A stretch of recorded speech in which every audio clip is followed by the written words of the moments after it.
All right. Have it. Look forward to. You gotta do that again. Yeah. Fuck that up.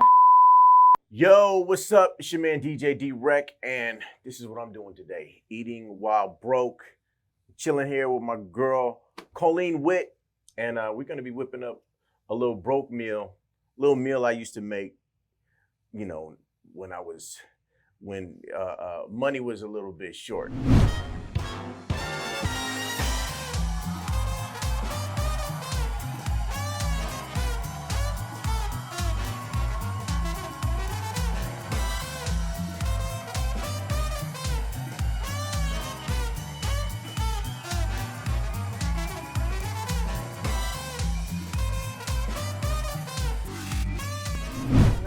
So what are you gonna have me eat today? Well, you could just, I guess, walk through the ingredients. All right. So what we're gonna do, what we have here, this is just regular bologna, like bologna and cheese sandwiches type of bologna. Okay. Kindergarten food. This here is beef top ramen, and then butter. Got it. Okay. So what we're gonna make is beef top ramen with fried bologna. Got it. So this is an extremely affordable dish. Affordable dish. I mean, this might be 30 cents right here. This is 30 cents. What? All the big money was spent here and on the here. Bologna and the butter. Exactly. Got it. It's like all these dishes, like the nutritional value is like so low. Yeah, it has nothing to do with that. It's all about filling the tummy. Filling the tummy. Well, why don't you fill our tummy and start cooking for us? Because I'm hungry. Okay. I'm trying to try this. This is what we do. Since the top ramen is already unpackaged, we're just gonna put it in the boiling water. Most of the time, I kind of break it up a little bit. Go for it. I'm gonna go for it. Okay, I'm gonna Please, break it up a little bit. Feed me. Bam. Hungry. Just because other than that, if you don't break it, then you're having spaghetti. So I break it in the little 4 little top ramen pods. So there's a method to the madness. There's a method to it. So what I just did was I put the top ramen in the boiling water. I'm gonna let it boil, and I'll use this to it's gonna get soft and stuff. You don't want it to get too soft. Okay. So when was the last time you ate this dish? Probably like 97-ish, 1997-ish. 1997. Yeah. So since 97, you have not resorted back to this. I haven't added fried bologna, but just sometimes like on a late night, I don't want to eat a huge, like I'm hungry, but I don't want to eat anything like heavy.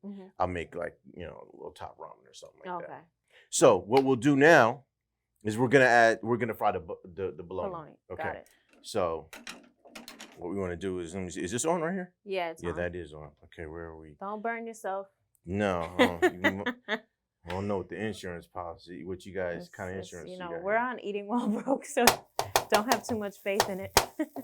So right now I'm putting a little butter in this skillet, just to And now is that for it to not stick or for it to actually? Just to it adds flavor and look, calcium. Calcium, got it. It says calcium on the package. I'm gonna go ahead. Yeah, go for it. Okay, so you get yourself a couple of these here. Boom. Let that fry up. All right. So what this is gonna do, and this is what everybody that fries bacon knows this. It should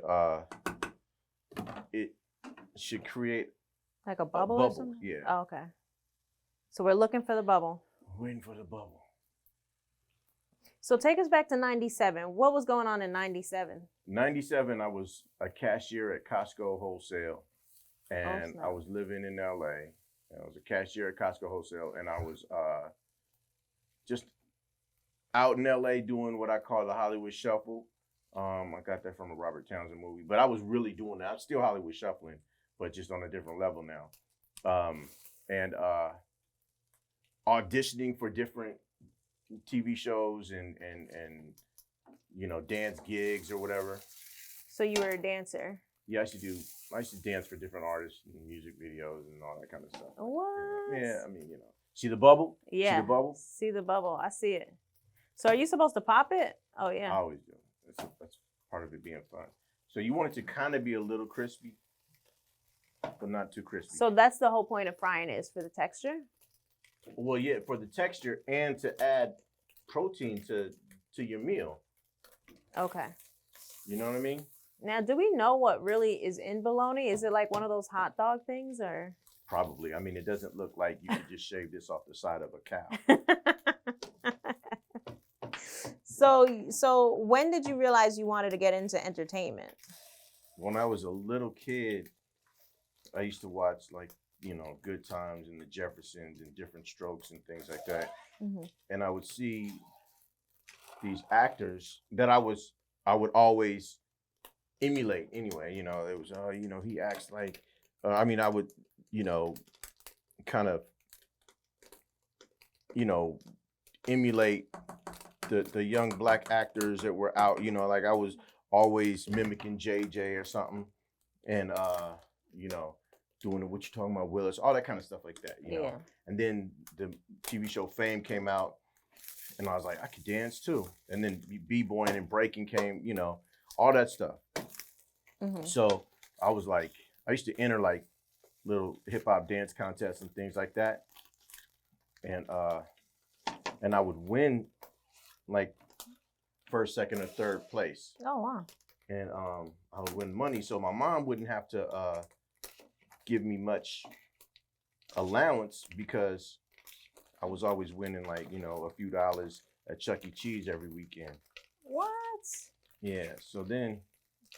So she ended up supporting that because you were always winning, or? Well, it wasn't that she didn't support me because I was winning. She just didn't discourage me, you know, like when I said, okay, Mom, I'm gonna go to this little kids club and we're gonna you know, it's gonna be like a breaking battle or whatever, a popping battle and stuff like that. You see, right now I'm chopping up the bologna because you got to put little pieces of bologna in the ramen. Yeah. Let me turn this down a little bit. It's actually smells pretty good. Yeah, it's not bad. It's not bad. Okay, so right now I'm gonna turn off the ramen. The ramen. Got it. Okay, because we don't want it to get too soft. Yeah, I like my ramen where it's like al dente. I don't know what that means. I don't know either. It sounds like I know it's just like a little harder. Like, you know, I don't like my ramen too soft. Right. So right now I'm gonna pour off some of this water, right? Okay. Because I don't like it too soupy. Yeah, me either. Don't be like me. Don't try to be like me. I promise you, I always drain it. I don't like it too soft and I don't like it too soupy. So I pour it off enough to where the water and the ramen are about the same level. Okay, got it. All right. So we do that. So it's a little bit soupy, but in fact, let me turn off a little bit. Let me pour off a little bit more. All right. It actually smells pretty good. Hey. I'm not saying I would like go and eat, you know, pack a bologna, but you're gonna be making this at the crib by yourself. I don't know. Let's see how bad or how well eating while broke does to determine that. So let me tell you what we're doing now. Okay. So right now we're gonna season it. The seasoning packets right now, and we're gonna season the top right. We're gonna dump it into the noodles, into the pot with the noodles, and you just empty all the contents of that out. So you just wanna you know, stir that up in there. Now you want to get that a little bit, not too crispy, but a little bit crispy, you know. And Wildling Out went away, so I was back to Hollywood shuffling without a job. And when you say Hollywood shuffling, that's like auditions, or are you trying to find places to DJ? Auditions, and DJing, you know, DJ gigs and stuff like that, you know. But I really wanted to, you know, DJing has been good to me, you know, since I started DJing. And being on television is great because it actually gets me more DJ gigs. But you know, I like acting, and that's really hard to get into. You know, so every now and then, you know, you book a few commercials, you book 2 or 3 commercials a year, and you're doing all right. But you know, when it's dry, it's dry. Yeah. You know. So right now, what I'm gonna do, see, it kind of looks like little bacon bits. Yeah. See, little bacon bits here. Cutting this up. You put that in there like that. You cut it up. So almost time to eat. What you do, you gotta mix it all up. mix it up a little bit. This is what it looks like. Nice. Overhead cam. All Mhm. right, nice. When you're doing the Hollywood shuffle and things dry up, is there like a special thing you do in your mind to handle the cash flow going up and down? You just want to keep your sanity and know that you're still in the right place. You're still where you're supposed I'm to good be. with that. Yeah. Thank you. You're welcome. Uh-huh. You know what I mean? Like, so there are times that I would feel like, man, maybe show business is not for me. Mm-hmm. And then, so there were times you didn't. Oh yeah, there were times when I felt that way, you know. And then, you know, I get a call from my agent for an audition, and it'll conflict with something that I have to do. Like, you know, maybe I booked, or maybe I'm, you know, doing a day job or something like that. And then they're like, well, if you go to this audition, you're not, you know, you might as well just quit. Oh wow. And so, you know, my passion is show business. So I would just go to the audition and then, you know, book the commercial, and then it kind of reassures you and lets you know, reminds you that you are where you're supposed to be. Now, did you have any naysayers around you that would make you doubt yourself, or was it just all like in your head where the doubt would come and go? I never really had any naysayers. But, you know, anytime, if you ever have to call a family member to tell you, you know, to borrow money, a family member always wants to tell you, man, you know what you need to do is you need to move back home and you need to get a job, a real job. You know, and those are the same family members or the same good friends or whatever that when, you know, you're back doing what you do or what you set out to do, those are the same people that tell you that they knew you were going to make it. You know, I knew you was going to make it, man. How do you feel about that? I mean, there was something special about you when I first met you. How do you feel about that when you... It's the nature of the business. Yeah. Wow. Mm-hmm. All right, let's try this. Let's try your cooking. And I like that it's not too soupy. It's not too soupy, so you'll taste the Noodles flavor. look a little soft, everybody. They're a little soft. I'm not trying to judge them, but let's just see. All right. Because she was talking to me. You know what I'm saying? I normally don't, you know, cook it as long as I did, but right. So it's Colleen's fault. It's good. Mm-hmm. Soft noodles, though. You're welcome. You know what I'm saying? I'm sorry for yapping. When do you feel like you were officially confident that the entertainment business was where you were going to be? Like, was there a level of, like, checks had to arrive before you were like, okay, this is it, and I'm never turning back to Costco, or... Oh, I got fired from Costco, so I couldn't go back to Costco. Why did you get fired? Because I went to an audition, and I had a jerk for a supervisor. Do you shop at Costco by any chance? I do. Okay. Mm-hmm. Do you ever, like, when you see someone that did that type of thing to you, do you ever, like, wish you could bump into them? I waved to him. Why? Does he still How you work doing? there? Yep. Still at Costco. He's one of those dudes that, I knew you were going to make it. He probably tries to take credit. You know, I got fired, man. Just for encouragement. Can I cuss on here? Mm-hmm. It's funny. I had Celebrity High, as you know. Mm-hmm. And when I was creating the company, I worked at Countrywide. This was right before the crash. And yes, Countrywide played a big role in it. Because I think Countrywide, they had my mortgage at one time. Yeah, probably. They had everyone's. And I remember I was doing Celebrity High, and I would have like the little posters of like what this magazine was going to be. And a lot of my coworkers would come by my desk, the girls, and they would laugh at me because I drove a bucket that like could start with anything. And I remember Countrywide fired me, and I cried because I was broke. Mm-hmm. I was only making like $10 an hour, and of the $10 an hour, I was investing into this idea. Mm-hmm. And I remember calling my grandfather, and he was just like, I'm so happy they fired you. And I was like, how am I going to pay my rent was like $400 a month. Do you remember when rent was that cheap? Yeah. And, but yeah, I look back, and ironically enough, I am thankful that they fired me, because sometimes that's that last inch you need to like push your drive even further, right? Yeah, absolutely. Because, I mean, one thing that I did have, I had health insurance through Costco. I had, if I needed to get more hours at work, I could just, you know, switch to full time for like 6 months. Oh, wow. And it's really hard to get fired from Costco. But getting fired from Costco, definitely lit a fire under my behind. And I had to, I mean, from there, I was a waiter at this soul food restaurant, and then right when I booked, I keep saying booked, but right when I started waiting at this restaurant, I got this gig that took me to Korea for like 6 months. What? That paid me like at that time, what felt like an astronomical amount of money. And so I went over there and worked with a bunch of K-pop groups and stuff. Was that your first time flying out of the country? Absolutely, yep. Korea was my first overseas I'm sure flight. you were excited. I was, but I also knew what, the money is what motivated me, because if I could have stayed here and made that money, I would have, but there were no other offers at that point. Now, was there ever anything that you did where, say, you, like, for instance, you tape Wildling Out, and I know Wildling Out doesn't have a huge, like, every month schedule. It's probably a couple weeks, but have you ever gotten an opportunity while you secured another opportunity? What was that opportunity that you felt like you wish you didn't have to say no to? Well, one thing I'm never gonna do is say no to Wildling Out. Yeah. But one of the things, I mean,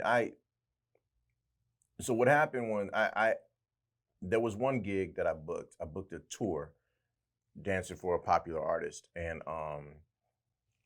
but the week before I went to the audition for the dance audition, I auditioned for this big McDonald's commercial. They were seeing everybody.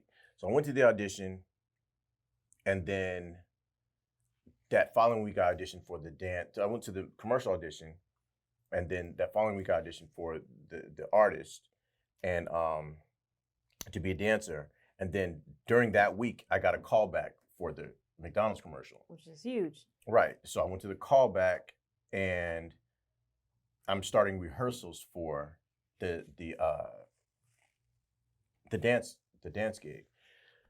So then, that's in the beginning of the week. And then at the end of the week, I get back from rehearsal for the dance gig, and I'm at home chilling. It's a Friday, and I didn't get a call. I hadn't gotten a call from my agent to let me know whether or not I booked this gig, the commercial gig. And I'm laying in my bed, and I'm looking at my watch, and it's like 5 something. I know the agency closes at 6, and then I'm like, I'm not gonna get this gig. 5:45, 5:50, my phone rings, and my agent calls me, and she says, you just booked yourself a national McDonald's commercial. And I was like, what? I'm like, dope. Yeah. She says, you shoot next Friday. So a week from that day. Yeah. That day, that following week, I was supposed to leave to go to Orlando to do the first show for this tour on Thursday. So, and that first show was going to be on Friday when I would be taping the commercial. So I asked the choreographer and, talked to the artist and stuff. I said, hey, I booked this commercial. I really want to do this gig. I really want to do the dance gig, but I really need to do this commercial. And I said, they had like 15 dancers. So they could have just, allowed me to do, miss that first show. I said, hey, can I miss the first show? And they were like, well, if you can't do the first show, then you can't do the gig. Oh, man. So I said, peace. You said peace? Yeah. And you took the McDonald's? Yeah. McDonald's paid more? Yeah. Even though I would have loved to have had that experience dancing for that artist. Of course. But once I did, that was my first major commercial that I was the star of. It was me and a whole bunch of little kids. I'm gonna look that commercial up. Yeah, it was literally me and a bunch of kids and a McDonald's wrapper. Yeah. That was like flying through the air. But that just made me say, I am where I'm supposed to be. Yeah. And so, yeah, that's what happened. Wow, that's amazing. Mm-hmm. So what would you say, like, to people that are trying to get in the game, like, what would you say to those that may have been trying for the last 5 or 10 years and still haven't been able to make a decent check, but they're still going out? I would say, you mean you're still auditioning and things like that? Yeah, and they're starting to doubt themselves. Maybe they're in their mid-30s or... I mean, keep a day job. Like, take care of yourself and your responsibilities. But, I mean, show business is not for everybody. Mm-hmm. But I'm not the one to tell anybody to give up, I just if you feel that passion, just keep pressing. You know. Have you ever met like say a guy that wants to be a rapper, a girl that wants to be a rapper, and you're like, you heard their music, and it's just not where you think it should be at? Do you ever tell them to maybe look into alternatives, or do you just? No, I never discourage people. Because I meet those people all the time because there are much more people that are not good at, you know, they're not good artists, or they're just not there yet. Mm-hmm. But I wasn't always there. Yeah. So you just keep going, you get better, but you still have to, like, don't go rob banks to support that habit. You know what I mean? You got to keep a job. If you've got kids and responsibilities, you got to do what you got to do to survive, you know? Yeah.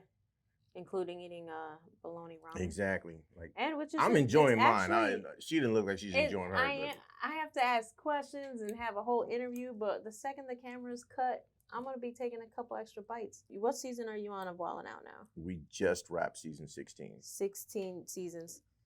What would you say is the one thing you walked away learning the most or benefiting the most from Wildling Out? I would say that even though as steady as that gig is, mm-hmm. it can still go away like that. Speaking of that, when the whole controversy with the Jewish and Wildling Out and some of the comments Nick made, did a part of you panic a little bit that there was a chance that the show was going to come back? Or have you been there before so you were prepared? I was not prepared. Kind of panicked a little bit because, I mean, at this point I have a family and, you know, this is my main source of income. Yeah. I mean, I've been on the show since day one, you know what I mean? And so I literally, if all I did was Wildling Out, that's all I'd have to do. Yeah. So. Really?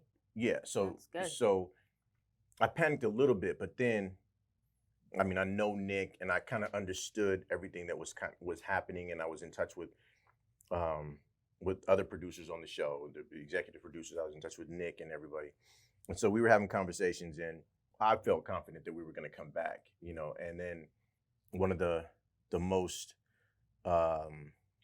negative people on this show, and one of the most negative producers on the show, he called me and he said, "We'll be back. We just got to work some things out." Once he felt confident that we'd be back, then I felt really confident. But I just, you know, it doesn't matter how much money you have when money's just going out. I mean, because it wasn't just the pandemic. It was when the show went away, and then you couldn't get other gigs because, or, you know, there weren't many other gigs you could get that were paying the kind of money that you needed to sustain the lifestyle that you already have. Yeah. So when that happened, I was like, okay, I'm confident that we're going to come back. When are we going to come back now? Because pretty soon, when money's just going out, it doesn't matter how much you have, you know. You got to take care of that overhead. Now, I'm really just curious, just to get into the devil's advocate. Say it didn't come back, and you know you have your family.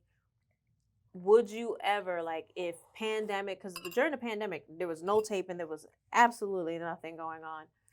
Would you ever, you know, do whatever job? I love that you are really enjoying this dish. I'm gonna save mine just so we can shoot pictures later. Oh yeah, okay. But would you ever? Do you feel like you're above going back and getting a real job just to support your family? No, I do not feel like I'm above that. That's amazing to hear. And I would have done that if I needed to, and I'll still do that if I have to. Wow, that's amazing. Yeah, that's amazing to hear that. Now, when I saw the whole controversy with the Wildling Out show, I honestly didn't feel like anything Nick said was controversial, or I don't want to say controversial, was a total negative slant. I thought maybe his quotes were he didn't quote them well. But I understand with cancel culture, it's like you're really skating on thin ice. Wildling Out is kind of interesting because there's a level of comedic breach where nothing is off the table, but yet Some cancel stuff is culture. Mhm. Yeah, but cancel culture hasn't even come for some of the stuff that Wildling Out has, some of the jokes that have aired on the show. But do you feel like now that cancel culture is becoming more of a mainstream thing, comics are starting, or when you guys are in your writing room, they're starting to be like, well, maybe we should inch away from this? I mean, I don't know all that Nick said. I never saw all of that whole podcast episode, but I think that what it has done is it has made people that like comedians just more aware, because comedians at the end of the day, they don't care what anybody, like, that's their freedom to, they're not the PC police, No. but and comedians, they want to say what they want to say. I mean, they comedians are some demented people, a lot of them. I mean, Yeah.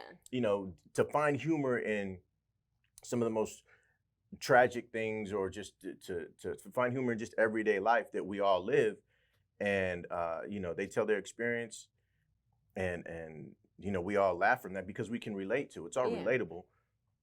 That should be something that they're allowed to do, but it has made us aware. It definitely has made us aware, and I think that what makes my little brother is a comedian, my husband's a comedian. When I look at them, I'm like, what makes you guys great is actually keeping it real. To put a censor on comedy is a weird space. Right. I mean, to my understanding, Nick wasn't telling jokes at the time. No, he was doing his podcast interview, and people get offended. You can't help how people feel.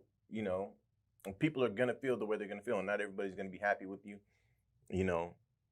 But I'm you glad can post the most positive posts on Instagram or social media, and somebody's gonna have something negative. You'd have 1,000 positive comments, and the one that's gonna stick out is the negative one. Yeah. When you and Nick got together, this was long before Wildling Out, or did you have to audition onto Wildling Out, and you guys just built your relationship from there? No, I met Nick in '97. Mm-hmm. We didn't start Wildling Out until 2004. Mm-hmm. So, and actually, Wildling Out was created in my living room. What? Yeah, because at the time Nick was renting. He was my roommate. So in North Hollywood? In Studio City. Oh, I was gonna say not the walk up where you can knock. No, not that one. That was '96. I had moved. Yeah. So you guys were roommates, and then he conceives this idea in the living room? Yeah, we were just at the crib, just acting silly, doing, can't remember everything we were doing. We were just doing stupid stuff. Mm-hmm. And then, Nick comes up with this idea and says it can be a TV show. And at that time, we were doing the whole, we were on tour. We had been on tour. Yeah. We were doing like the Scream tour and and he had like a little not a little record, but he had a little rap career. But he had a little record out. I think it was like a Gigolo or something. He had something out, and so we were doing a lot of shows. So you guys weren't necessarily broke then, but you guys were like. Yeah, but we were still living paycheck to paycheck. Oh, okay. Okay. I mean, record deals. It looks all glamorous, and sometimes, once you sell records, you can make some money. Yeah. But.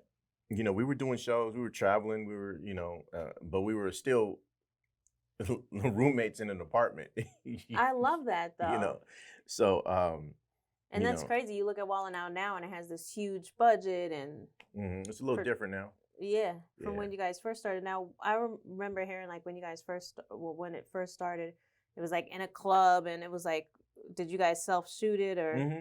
We did the first pilot was at a club called the Comedy Union down off of La Brea in LA. And that's the one that MTV saw and they liked it. And then we did, MTV paid for us to do an MTV pilot. Yeah. Oh, wow. Yeah. And so that was kind of cool. We did that at a club. We did that at Prince's old club, I think. Wow. I think that's where we did it. And then a couple months after that, MTV wanted to buy like 6 or 10 episodes or something like that. So we went to series there.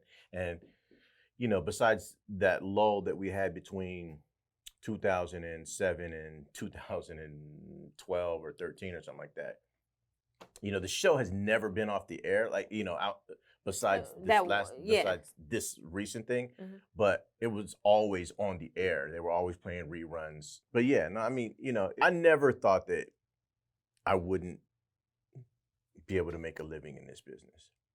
Never. Wow, that's amazing. I think when I interview a lot of people, especially at this table, they're all successful celebrities, influencers, entrepreneurs, and they all had that level of confidence. Like, we knew at some point, even though we were homeless, we were going to make it. Yeah, because when you're trash. You think so? You have to. Hopefully you're self-aware enough to just know. Because I've seen a lot of talent go on American Idol, and, I'm like, come on, man. But they probably, some of them know. Because sometimes when I sing to myself in the shower, I'm like, trash. yo, I sound great. Like, move over, Mariah. And then, like, if I were to record it and I play it back, I'm like, ooh, that's reality right there, Mm-hmm. I just have to ask, when you look at where you guys started to where you're at now, do you ever just sit back and go, like, that's crazy? Mm-hmm. Absolutely. Do you and Nick ever step off the stage and say, can you believe this? Especially like, we have, especially like when we're doing the tour. Oh, the Wildling Out tour. The Wildling Out tour, like, I can't remember what city we were in, but, it was a basketball arena in a major city, and it was sold out. So it was like, not just the floor, but it was like probably 18,000 people there. Yeah. And you just hear like the opening DJ playing music and stuff, and you walk into the backstage area and you can see the audience, and it's just thousands and thousands and thousands of people. And I remember saying to him, can you believe this started in the living room? You know what I mean? Yeah. And that's when Nick is too cool for school sometimes, and Nick is like, yeah, it's crazy, huh? And then we just, and then I go out on stage and I introduce Nick, and then we do our show. That's amazing. Yeah. That's happened a couple times. You kind of have to step outside of yourself sometimes, I think, and to appreciate what you've accomplished, you know what I'm saying, what you've been blessed to accomplish. And I think that's smelling the roses, Yeah. And then I just have one last question, and then we'll wrap. And this is kind of going back to when you guys, when you're pitching MTV, were you guys cold calling, or were you calling every relationship in your Rolodex saying, hey, I got this great idea, here's the tape for it? Or was it all a Word document in a deck? Nah, I mean, Nick is the one that had all of those, relationships. And he had all those avenues to get, because that wasn't Nick's first pilot. He had done a pilot called Loose Cannon that we did. We did another show called The Nick Cannon Show. We did 2 shows called The Nick Cannon Show. One didn't go. One ended up on Nickelodeon. So,